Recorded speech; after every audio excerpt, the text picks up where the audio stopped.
Hello aspirants, welcome to Mentora IAS. I am Amit Naroni, Faculty of Polity, Constitutions and Governance. So, in this session of Mentora IAS, today I am going to discuss the strategy approach, strategy approach, and also will see the changing trend of the paper with respect to GS paper second. So, what we should keep our strategy, that we should gain good marks in prelims also and in mains also. What approach should we have while dealing the questions, while dealing the subject specifically, and also how in the last decade or in few back years, how the paper has changed its trend, asking questions in mains or in prelims. So, if we see, as we all know that the GS paper 2 contain a topic like polity, constitution, governance, social justice and international relations. So, these are the topics covered under GS paper second. The questions will be asked from these areas. Now, in the sessions, the approach, what should be the strategy and changing trend in asking questions and many things which we will discuss, we are going to discuss in terms of the first three topic of the UPSC syllabus, that is polity, constitutions and governance. So, if we go through the very deeply in the syllabus, so we can see that UPSC has mentioned the two terms, that is polity and constitutions together. So, is there any logic behind this, or it has been mentioned illogically? We need to see this. So, what the reason behind, or rather I should say that what the reason behind that UPSC has mentioned polity and constitutions together. Why not just polity of the Indian systems, or why not the constitution of India only? So, it means that UPSC wants to tell something to the aspirant, that what should you keep your approach while preparing and what strategy you should follow while preparing for GS paper 2. So, if you see very closely that it talks about the two things, that is polity and constitutions. So, constitution is a theoretical part, it is a theory, right, theory that what type of state we have. India is a which type of states, it is an sovereign states, it is an secular states, its socialist states, democratic republic states, what it wants to achieve, the objective of the constitutions, what are the offices of the president, how its functions, what are the power of presidents. So, these are theoretical theories given in the constitutions. So, it means we need to first study the theory, we need to study the concept, we need to understand the concept related to the constitutions, that is the theoretical part. And the questions in mains also and in prelims also, nowadays as we are talking in when the trends have been changing. So, the more the UPSC is focusing more on conceptual based questions rather than on an one liner, or we can say that question and answer based questions or direct questions. So, nowadays either being asked in mains or in mid asked in prelims, both the concept based questions has been prevalent, been asked in examinations. So, it means we need to understand the concept, the theoretical part of the constitutions, that how the office of president functions, how the office of governor functions, what are the conditions of the office of governor, what are the conditions attached to the office of vice president, right, or what are the how the council of ministers are functions, what are the functions of parliament. So these are when mentions under the constitutions, that is theory, are dedicated articles provided to them, dedicated article provided to related to president, related to vice president, fundamental rights, that what are the rights, what rights are available to citizens, what rights are not available to foreigners or the aliens who are residing in India, is there a certain rights which is only available to citizens of India. So all these provisions in terms of specifying with the articles provided in the constitution. That means we need to understand the theoretical part of the constitutions. Along with this, when we talk about the polity sections which has been mentioned in the syllabus, that means that what the practical part of the constitutions, practical part. Now practical part means what? So practical part, that when the theory is to be applied in real sense, so do we face any challenges in applying the theory? Like it says that governor has a power under article 200, the governor, for an example, if I give an example how to relate between the constitutions plus polity. As I said that constitutions is a theoretical part we need to prepare, and polity as being a practical part.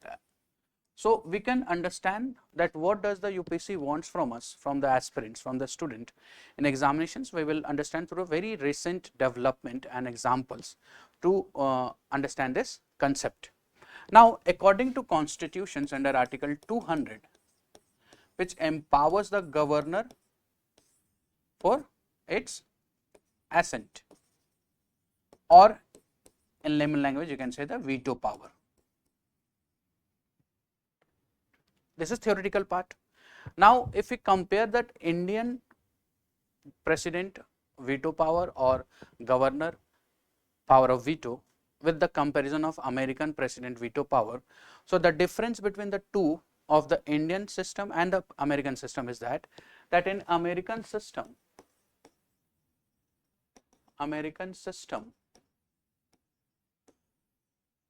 there is a time limitations, that within a 10 days of period the president has to revert back either with the assenting or either with the non-assenting, that they can return, or they have to decide that the president is not giving his assent, but there is a time limitations. But in Indian constitution there is no such time limitation is there. So constitution does not mention the time limitations, clear? So this is the provisions. This is the provisions of the constitutions. This is the theory of the constitutions. While applying this theory, the governor as being an appointed by the union holds state legislature policy using the power 200, that it does not give the its agreement through the assenting. So it does not assent. So if the governor does not assent the bill, it cannot become an act. As we know that the act which need to be implemented, first it has to be assented by the, first it has to be passed by required legislature, and then it has to be assented by the governor or president as the case may be. Without assenting it cannot become, the bill cannot be an act. So to be an act it has to be assent. So this is what theory says, right? But can the governor use this article, or rather I should say, can the governor misuse this article to hold the progress of the nations or to hold the progress of the state, or it can deny the popular sovereignty of the state? So this has come up before Supreme Court under Tamil Nadu government versus Governor of Tamil Nadu. So this has the changes, this is the practicality, how the challenges evolved, how the challenges faced by the in Indian political systems while applying the constitutions. So this is how we need to go through the concept that the current and dynamic has to be both collaborated together, both should be combined together, and then it has to be prepared. So in this, through this, what I want to try to say that if we want to prepare this part, that is constitutions and polity part, which is a dynamic at the time, and plus it is also a very constant in its both changing. What are the judgments, how the judgments impact the government functionings, that has to be there. The number of questions or the pattern of questions which has been asked in examinations is linked to the current changes in the policies of the government is also been asked. They have been asked based on the questions in polity sections or constitution sections. The questions has been asked on the impact of any policies or act changes or by the judgment given by the Supreme Court, how it has been evolved. So that all has to be keep on studying and been linked together to studies. So if we only focus more on the theoretical part, that is on the constitutions, without understanding the purpose of the topic polity given in syllabus, it will not going to resolve our issues, and also it will impact or hamper our selections. So what we need to do is just to club these two together, that first of all we need to understand a very clear concept of constitutions topic, each dealing with the different topic with the concept, and plus its implications, that what it challenges face, like emergency. So what are the challenges? Is emergency impact on federalisms? Yes, because federalism is a different thing, an emergency where the center controls the emergency, but the constitutions only talk about emergency power. It's a given that center can impose, union can impose an emergency on state, but does it impact federalism? Yes, it is impacting federalism. So how it impacts, that we have to study. How the governor office can impact, that we have to study. How the relations between the relations between the two states or the center state has to be studied. That all things has to be studied under this, right? Now one more thing, if we see that GS paper 2, if we see the GS paper 2, so as we know that this paper contained 250 marks, as all the GS paper contains the 250 marks, and it also have 20 questions in it. So if we see that the weightage of the sections of polity, constitutions and governance in terms of marks or in terms of number of questions. So the first two, that is polity and constitutions, it consists almost in terms of marks, if we say, that is around 120 to 150 marks can be asked in examinations. So out of 250, we can say half of the marks contained from the polity and constitutions. Different types of bill has to be there. So what the bill has been introduced, what are the changes through the amendments in the bill, what is an advocate attorney general role in the policy while formulating a policies and plans, what are its suggestions, parliamentary committee, where the parliament has sovereign in itself or not. All the conceptual part has been asked with the current based, the changing nature, Lok Adalat, CAG offices, how it has been impacting the federalisms, all has been asked in examinations if we go through the PYQs, right? And in terms of questions, if we see, so there may be from 8 to 10 questions were asked from these two sections, that is polity and constitutions. And if we talk about the governance, so governance there will be 2 to 4 questions with consisting 50 marks. Generally for the last 3-4 years there were 4 questions been asked from the governance. So we can say that seeing the current trend, A minimum 4 questions will be there, a maximum we can say that the 4 questions will be there, minimum may be 2 or 3, and the marks, that is maximum carried for the governance, is 50 marks. So, if we club all these together, the 3 of this topic given in the GS paper 2, so we can say that in terms of marks, it is around 170 to 200 marks carried from this topic. In terms of questions, if we see, 12 to 14 questions will be asked from these 2 sections.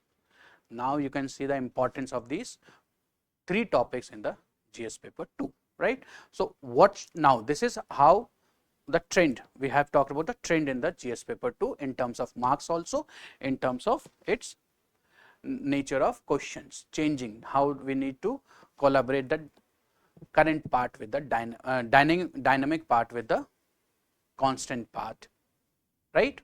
It means we need to keep on reading with the newspaper, and the analysis has to be there. Now, if you see what should be the approach to deal with approach. Now, when we talk about the approach, basically we are means the material, what resources should we follow, that we should be following a minimum resource, we should be gaining a maximum marks in examinations. So, I would suggest everyone, those who are preparing, that we should be limiting ourselves. First of all, it is necessary that to limit ourselves in terms of resource. There is no need to, there is not required that you should go through every constitution's commentary on the constitution, that you should read every debate in the Constituent Assembly, you should read every articles, or every debate has been published, you should go through that, or every interpretations you should read. What you need to do is that you should be limiting yourself in terms of resource. It means that you should having a very limited resource with you. Like if I say resource, the NCERT is the most important resource what you need to follow for your preparation, still your selections. If your base is strong, so you can go from 10 to 12, if you have a very good strong base. If you have been medium, so you can go from the 8 to 12, or if you have no base, then you can study from 6 to 12.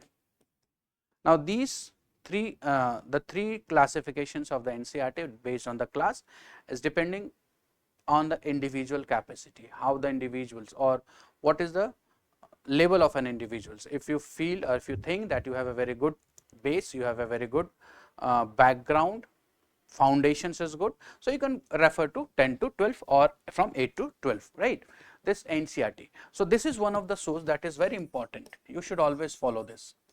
Along with the NCERT, there are 2 guides which will help you to understand the syllabus, which will help you to understand that nature of the questions. Is the first is syllabus provided by the UPSC, and the second is PYQs. Now, when we talk about the PYQs of 10 years, now when we talk about the PYQs, so PYQs of both prelims and mains, topic wise PYQs, right, not in a holistic, not in a collaborated manner, but in a topic wise. So, that if we go through the PYQs from each of the topic, let us say that if we are going through the precedent, if you are going through a precedent through your notes, through your material resource or an NCERT. So, in PYQs, the precedent questions were been asked either in the prelims or in the mains should be at one place. So, how it will benefit? That once you complete reading of all the concept and factual related to the precedent, then you should refer to the PYQs, either of the prelims or to the mains, and both of this will help you to understand that the precedent as it is mentioned in the syllabus, do any questions come from the precedent or not, right? If it is, if there is a questions from the precedent, and which of the part of the precedent the UPSC is more focusing. Are you getting my point? So through this, what you will get an idea that what you need to study at the last hour, what you need to more focus in terms of examinations to score more marks in examination, whether in prelims or mains, or what you can leave, or what you can left over, if you have left something, that it will not create any problem. So this idea of focusing more on the syllabus, microscopic study of the syllabus, will help you through the PYQs, right? Now if he says that there are, let's take an example, that president's having an legislative power also, he issues ordinance that comes under his legislative power. He has an executive power also, right, because he is being an head of the executive, and he has military power, he has financial power. Let's suppose these are the powers of a president. Now you go through your notes in NCERT, whatever material source you have, you go through all these, and when you refer to the PYQs, you come to notice that PYQs either in the prelims or mains is been more focused in asking questions only from these two power of the president. For the last 10 years, the UPSC has been focused more on the legislative power or an executive power. The question has not come from the military or financial power till the date. So the idea what you will get is that you have to focus more on the legislative and executive power of the president. It means that if you left these two power of president, then also there will be no harm. So this idea of having an approach with respect to the exam, you will get through the two, that is syllabus and PYQs. So here we have seen the three of the material resource. If we talk about, if I am talking about the resource, so what resource we should follow? First, NCERT,